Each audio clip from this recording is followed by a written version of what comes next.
up in Augusta and became involved with First Presbyterian Church through the High Life Youth Ministry. I went to Lakeside High School and then became involved with Campus Outreach while I was a college student at this church and at Wake Forest University.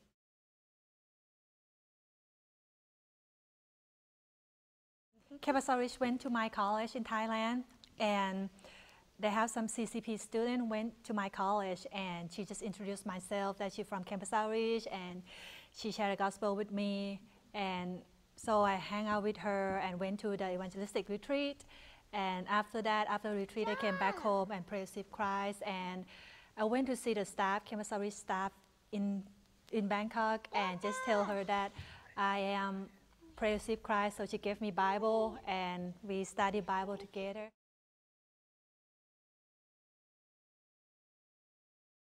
One of my jobs is the campus director at Khon Kaen University, and so we have a staff team of 8 there.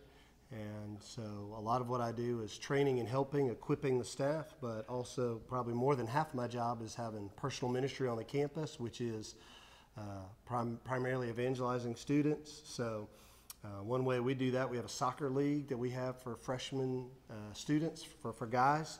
And so we'll have 3 or 4 nights a week where we'll play soccer in our gymnasium, invite guys, typically have 60 to 70 guys there, play soccer for a couple hours, share the gospel for a few minutes, try to go to dinner with them at night, and then try to get appointments with them to meet them for lunch on the campus. So that's our campus ministry, and then also involved with our church leadership team as well as Mo is.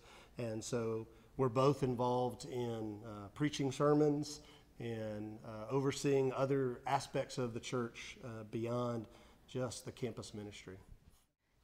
Presently, the church in Khon Kaen, we have about anywhere from 70 to 80 in membership, and it's a young bunch of members. Most of them are either college age or have just recently graduated, and we have a few families that have joined our church in recent years, and it's neat to see them witness to their children and their children coming to Christ as well.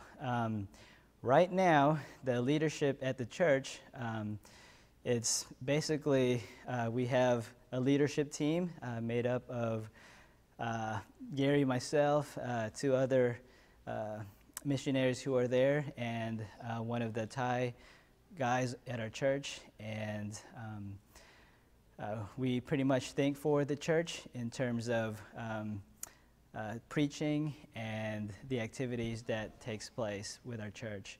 I would like to say that the worship service is run pretty much entirely by the Thais, and it's either one of our staff guys who is a Thai person or a member of the church who is a Thai person, and they're there leading our worship time. And all our preaching and teaching is done in Thai.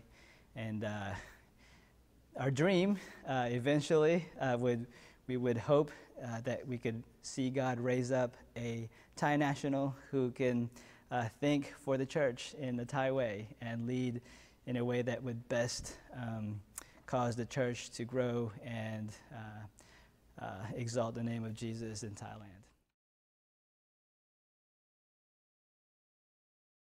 Historically with Thailand, what we tell people is it's really hard. There's not very many believers, and it takes time, and you have to persevere. And Mo and I have been there both for 13 years and have seen very few people come to Christ, some here and there. But what we've seen over the last 3 years is 2 years ago we saw 8 to 10 people come to Christ and be baptized in our church. More that came to Christ, but that many that committed to the local body. And then this year we saw 27 be baptized, and there are others who have come to Christ have yet to be baptized in that group or beyond that group. And why baptism is such a big deal for us is we have the requirement to honor people's parents, that they have to tell their mother or their father or guardian that they have decided to follow Christ. And in a Buddhist world, and in a world that they've only known Buddhism, only known teachers that were Buddhists, only known parents that are Buddhists, family members, funerals, weddings, every occasion, it all has Buddhism to be a part of it. And so for them to follow Christ means that they won't Y the monk, that they won't honor and do certain ceremonies, and that's really hard for their family. It's really hard for them to make that decision, but we require that level of commitment before we will say, yes, you are a visible member of Christ's church. And so to say that 40 people have made that decision in the last 2.5 to 3 years is never happened in the 13 years that we've been there anywhere near that kind of scale. And so it just gives us great hope and great excitement for the future, and continues in a sense to raise the bar, not so much in what we can do, but what God's going to do in Thailand, and hundreds of years of missionaries and hundreds of years of prayers and things that happened way before we ever got there are bearing fruit. And so it's exciting to be building on that kind of foundation.